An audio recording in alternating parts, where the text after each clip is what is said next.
প্রিয় শিক্ষার্থী বন্ধুরা, আজকে আমরা আলোচনা করব আমাদের অষ্টম অধ্যায় নগদান বইয়ের পাঠ্য বই থেকে সৃজনশীল প্রশ্ন নং 6 নিয়ে। তো এই প্রশ্নে আমরা একটু পরে দেখতে পাবো যে আমাদের এখানে কোশ্চেনে বলা হয়েছে নগদ প্রাপ্তি এবং নগদ প্রদান জাবেদা প্রস্তুত করো। দুইটাই কিন্তু খুবই সহজ একটা প্রশ্ন এবং নগদান বই থেকে সবচেয়ে সহজ পার্ট হলো এই নগদ প্রাপ্তি এবং নগদ প্রদান জাবেদা প্রস্তুত করা। তো প্রথমেই আমরা যদি আইডেন্টিফাই করে ফেলতে পারি কোনটা প্রাপ্তি সাইডে বসবে কোনটা প্রদান সাইডে বসবে, তাহলে কিন্তু আমাদের জন্য পরবর্তী ধাপগুলো একদমই সহজ হয়ে যাবে। তাহলে দেখো, প্রথমে 1 তারিখে বলছে শহীদের নিকট 5% বার্তায় নগদে বিক্রয়। যেহেতু নগদে পণ্য বিক্রয় করা হয়েছে তাই এটা যাবে আমাদের প্রাপ্তি জাবেদার মধ্যে। আমরা নগদ প্রাপ্তি জাবেদায় বিক্রয়টাকে লিখব। তারপরে মালিহা অ্যান্ড সন্সের নিকট থেকে 5,400 টাকা প্রাপ্তি। দেখো এখানে আবার টাকা পাচ্ছি আমরা, টাকা প্রাপ্তি হয়েছে এবং বার্তা প্রদান করা হয়েছে, অর্থাৎ প্রদত্ত বার্তা হয়েছে 100 টাকা, বার্তা পাওয়ার পরে টাকা পেয়েছি 5,400 টাকা। তার মানে এটাও আমাদের প্রাপ্তি জাবেদার মধ্যে যাবে, অর্থাৎ নগদ প্রাপ্তি জাবেদায়। তারপরে 5 তারিখের লেনদেন অফিসের জন্য ক্যালকুলেটর ক্রয়। অফিসের জন্য ক্যালকুলেটর কিনেছি 500 টাকা। তাহলে ক্যালকুলেটর ক্রয় আমরা সাধারণত অফিস সরঞ্জাম হিসেবে লিখে থাকি। তাহলে এখানে অফিস সরঞ্জাম ক্রয় করেছি, তাই টাকাটা প্রদান করেই আমাদের ক্রয় করতে হয়েছে, এজন্য এটা যাবে নগদ প্রদান জাবেদার মধ্যে। এরপর দেখতে পাচ্ছি বিনিয়োগের সুদ প্রাপ্তি 4,000 টাকা। আমরা বিনিয়োগের সুদ পেয়েছি, প্রাপ্তি এখানে বলাই আছে প্রাপ্তি, তাই এটা চলে যাবে প্রাপ্তি জাবেদার মধ্যে। তারপর দেখতে পাচ্ছি জামাল ট্রেডার্সকে 3,500 টাকার পূর্ণ নিষ্পত্তিতে 3,300 টাকা প্রদান করেছি। প্রদান, তাই এটা যাবে প্রদান জাবেদা, অর্থাৎ নগদ প্রদান জাবেদার মধ্যে। এরপর অফিসের ভাড়া পরিশোধ করা হয়েছে 2,500 টাকা।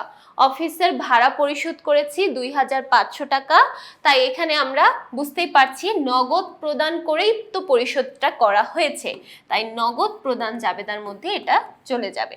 তারপর ঋণ গ্রহণ করেছি। ঋণ গ্রহণ করা হলে আমাদের নগদ টাকা চলে আসে, আমরা নগদ টাকা পাই, তাই এটা যাবে নগদ প্রাপ্তি জাবেদার মধ্যে।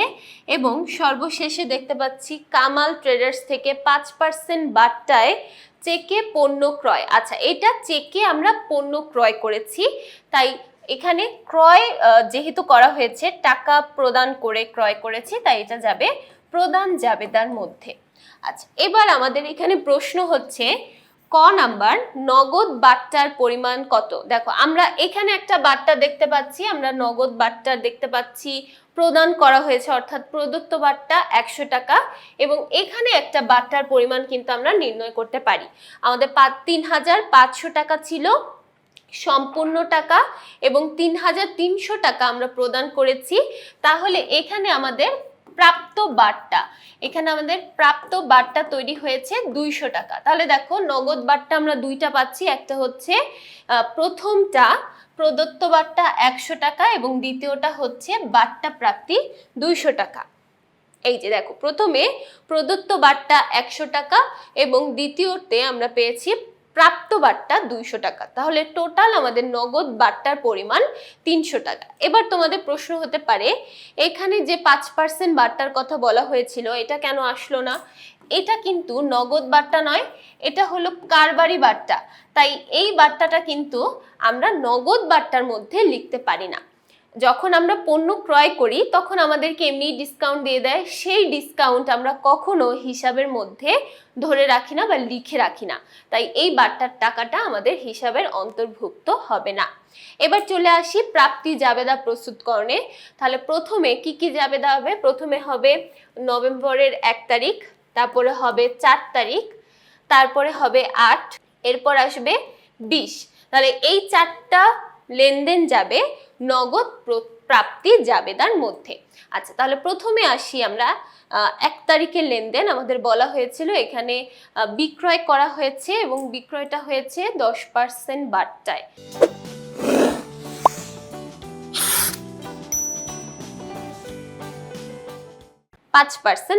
আমরা টোটাল কিনেছি 8,000 টাকা এবং 8,000 টাকার 5% করলে আমরা পাবো 400 টাকা।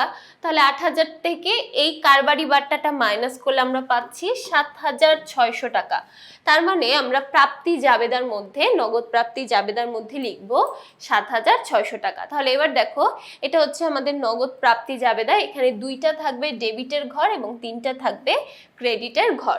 তাহলে যখন আমরা বিক্রয় করি আমাদের জাবেদা হয় নগদান হিসাব ডেবিট এবং বিক্রয় হিসাব ক্রেডিট। তাই নগদের ঘরে এবং বিক্রয় ঘরে, 2 ঘরে বসিয়েছি। এবং এখানে দেখো, বিক্রয় নামে আমাদের যেহেতু একটা কলাম অলরেডি আছেই, তাই এখানে আর আমরা সেই নামটাকে উল্লেখ করিনি। আমরা কিন্তু এখান থেকেই বুঝতে পারছি এখানে কি লেনদেন হয়েছে। হিসাবের খাত আমাদের আর উল্লেখ করতে হয়নি, তাই এখানে আমরা গ্যাপ রেখেছি। তারপর চলে যাচ্ছি 4 তারিখের লেনদেন। 4 তারিখে বলা হয়েছে মালিহা অ্যান্ড সন্সের নিকট থেকে 5,400 টাকা পেয়েছি এবং বাট্টা প্রদান করেছি 100 টাকা। পাচ্ছি নগদে 5,400, তাহলে নগদের ঘরে বসাবো 5,400 টাকা, প্রদত্ত বাট্টার ঘরে বসাবো 100 টাকা। এবং আমাদের তাহলে দেখো, মালিহা অ্যান্ড সন্সের নিকট থেকে মোট দেনাদারের পরিমাণ ছিল বা মোট প্রাপ্য হিসাবের পরিমাণ ছিল 5,500 টাকা, অর্থাৎ 5,400 এবং 100 টাকা যোগ করলে 5,500 টাকা। তাহলে এবার দেখো, আমরা এখানে লিখলাম মালিহা অ্যান্ড সন্স হিসাব, কারণ এখানে স্পেসিফিক্যালি বলে দেওয়া আছে প্রাপ্য হিসাবের নামটা কি। প্রাপ্য হিসাব যেহেতু ক্রেডিটের নামটা আমরা এখানে লিখলাম। এবার দেখো, নগদে পেয়েছি 5,400 টাকা, বাট্টা ছিল 100 টাকা এবং প্রাপ্য হিসাবের ঘরে লিখলাম 5,500 টাকা। তারপর চলে যাচ্ছি পরবর্তী হিসাব, নভেম্বরের 8। বিনিয়োগের সুদ প্রাপ্তি হয়েছে 4,000 টাকা। তাহলে বিনিয়োগের সুদ যেহেতু পেয়েছি, প্রাপ্তি হয়েছে 4,000 টাকা, তাহলে আমরা এখানে অবশ্যই লিখে দেব বিনিয়োগের সুদ, কারণ এটাকে আমাদের বসাতে হবে অন্যান্য হিসাব। যেহেতু বিনিয়োগের সুদ নামে আমরা এখানে কোনো হিসাবকে অন্তর্ভুক্ত করিনি বা কোনো কলাম রাখিনি, তাই অন্যান্যতে লিখব এবং নামটাকে স্পেসিফিক করার জন্য এবং বোঝানোর জন্য আমরা এখানে লিখে দেব বিনিয়োগের সুদ হিসাব। তাহলে নগদান হিসাব ডেবিট এবং বিনিয়োগের সুদ হিসাব ক্রেডিট। তারপর চলে যাচ্ছি নভেম্বরের 20 তারিখ। 20 তারিখে বলা হয়েছিল ঋণ গ্রহণ করা হলো। ঋণ গ্রহণ করা হয়েছে 10,000 টাকা। তাহলে যদি আমরা ঋণ গ্রহণ করি তাহলে জাবেদা হয় নগদান হিসাব ডেবিট, ঋণ হিসাব ক্রেডিট। তাই আমরা নগদের ঘরে বসালাম। এবার ঋণ নামে যেহেতু এখানে কোনো হিসাব নেই বা কলাম নেই, আমরা অন্যান্যর ঘরে 10,000 টাকা বসাবো এবং এখানে নামটা বোঝানোর জন্য লিখে দেব ঋণ হিসাব। এবার প্রত্যেকটা লেনদেন অন্তর্ভুক্ত করার পর আমরা ব্যালেন্সিং করে ফেলবো। এখানে আমাদের নগদান হিসাবের জের আসছে 27,000, বাট্টা 100 টাকা, বিক্রয় 7,600 টাকা, প্রাপ্য হিসাব 5,500 টাকা, অন্যান্য হিসাব 14,000 টাকা। তাহলে এটা গেল আমাদের নগদ প্রাপ্তি জাবেদা। এবার চলে যাই নগদ প্রদান জাবেদার মধ্যে।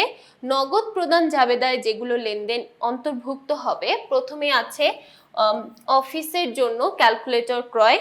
তারপর দেখতে পাচ্ছি 12 তারিখ আমরা এখানে প্রদান করেছি, তারপরে অফিসের ভাড়া পরিশোধ এবং সবার শেষে পণ্য ক্রয়। তাহলে এই 4টা যাবে আমাদের নগদ প্রদান জাবেদার মধ্যে। তাহলে প্রথমে আসো নভেম্বরের 5 তারিখ, অফিসের জন্য ক্যালকুলেটর ক্রয়। তাহলে ক্যালকুলেটর যদি আমরা ক্রয় করি, সেটাকে আমরা সাধারণত লিখে থাকি অফিস সরঞ্জাম অথবা অফিস সাপ্লাইজ হিসাবে। তাহলে অফিস সাপ্লাইজ হিসাব আমরা এখানে লিখছি, কারণ এটার কোনো কলাম কিন্তু আমরা এখানে উল্লেখ করিনি। আমরা যখন ক্যালকুলেটর ক্রয় করি আমাদের জাবেদা হয় অফিস সাপ্লাইজ অথবা অফিস সরঞ্জাম হিসাব ডেবিট, নগদান হিসাব ক্রেডিট। তাই অন্যান্যর ঘরে আমরা 500 টাকা বসালাম এবং নগদান হিসাব ক্রেডিটের ঘরে 500 টাকা বসালাম।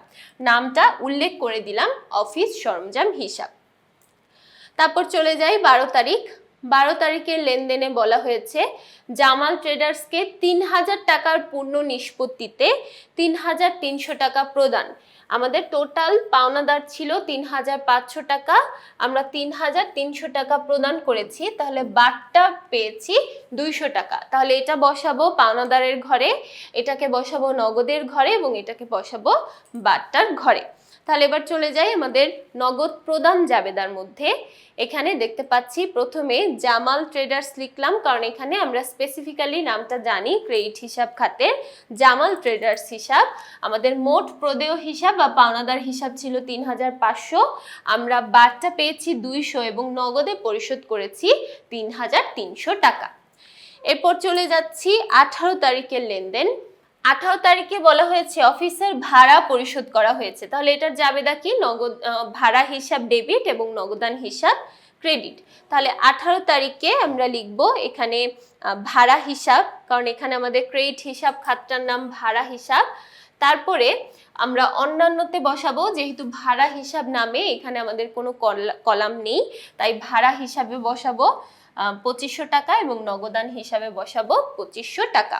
তারপর চলে যাই নভেম্বর ২৩। নভেম্বর ২৩ তারিখে বলা হয়েছে কামাল ট্রেডার্স থেকে ৫% বাট্টায় চেকে পণ্য ক্রয় ৩০,০০০ টাকা। তাহলে কামাল ট্রেডার্স থেকে ৫% বাট্টায় চেকে পণ্য ক্রয়, তাহলে ৩০,০০০ টাকার ৫% হবে ১৫০০ টাকা। এবার ৩০,০০০ টাকা থেকে ১৫০০ টাকা মাইনাস করলে আমাদের টোটাল লেনদেন হয়েছে ৮৫০০ টাকার। তার মানে আমরা যখন এখানে অন্তর্ভুক্ত করব তখন ২৮,৫০০ টাকার অন্তর্ভুক্ত করব। এখানে আমাদের আর একটা চেক নম্বর বলা ছিল, তাই আমরা চেক নম্বর এখানে লিখে দিলাম ৫৩০২। ওকে, তাহলে এখানে যেহেতু আমরা ক্রয় করেছি এবং স্পেসিফিক্যালি দেখো ক্রয় নামে আমাদের একটা কলাম অলরেডি আছে, তাই ক্রয় হিসেবে বসালাম ক্রয় ডেবিট এবং নগদান ক্রেডিট ২৮,৫০০ টাকা। এবার আমরা ব্যালেন্সগুলো বের করব। ক্রয় হিসাবের ব্যালেন্স ২৮,৫০০, প্রদেয় হিসাব ৩৫০০, অন্যান্য হিসাব ৩০০০, প্রাপ্ত বাট্টা ২০০ এবং নগদের ব্যালেন্স ৩৪,৮০০ টাকা। তাহলে এখানে আমরা প্রথমে দেখলাম নগদ জাবেদা কিভাবে প্রস্তুত করতে হয় এবং তারপর দেখলাম নগদ প্রদান জাবেদা কিভাবে প্রস্তুত করতে হয়। প্রথমে যদি আমরা একদম শুরুতে কোশ্চেনের মধ্যে একটু রাফ করে লিখে ফেলি বা কোশ্চেনের মধ্যে প্রথমে একটু আমরা বুঝে ফেলি কোনটা প্রাপ্তি এবং কোনটা প্রদান জাবেদার মধ্যে যাবে, তাহলে পরবর্তীতে আমরা দেখে দেখে খুব সুন্দর করে পুরো প্রাপ্তি এবং প্রদান জাবেদাটা প্রস্তুত করতে পারবো। আশা করছি পুরো সৃজনশীলটাই সবাই খুব ভালোভাবে বুঝতে পেরেছো কিভাবে আমরা কোশ্চেন সলভ করতে পারি। সো পরবর্তী পর্বগুলো দেখার জন্য সবাইকে আমন্ত্রণ জানিয়ে আজকে এখানেই শেষ করছি। সবাই ভালো থাকবে, সুস্থ থাকবে, ধন্যবাদ।